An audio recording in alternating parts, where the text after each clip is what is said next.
L'élection municipale s'enchaîne. Hier, c'était au tour du président de région, Harry Chalus, d'annoncer sa candidature comme tête de liste à Bémao.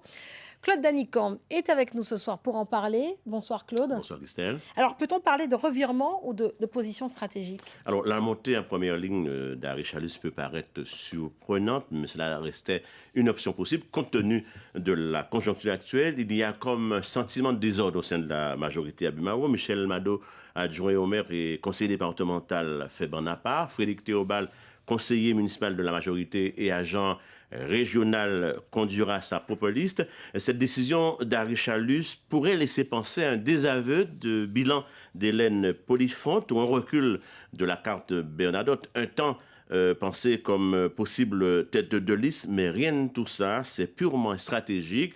Il pense que dans cette situation un peu compliquée, il serait le mieux placé pour sauver les meubles.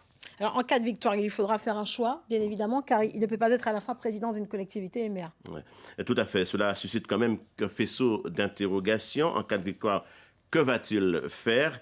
Il ne peut être à la fois maire et président de région. Vous l'avez dit, la législation est claire. Il a 30 jours pour se décider. Soit il reste président de région et il met qu'il veut maire de Bémao, soit il choisit Bémao et il se positionne premier vice-président de la collectivité régionale. Ce sont des cas de figure tout à fait possibles. La loi l'y autorise. Cela dit, à travers ces élections, Harry Chalus joue gros. En cas de défaite ou de contre-performance, ça aussi c'est tout à fait envisageable. Son avenir politique serait sérieusement compromis. Et puis il y a un élément qui n'a sans doute pas écarté, c'est qu'il sera totalement mis au jeu si la Cour de cassation venait à confirmer sa condamnation. Merci Claude pour cette analyse.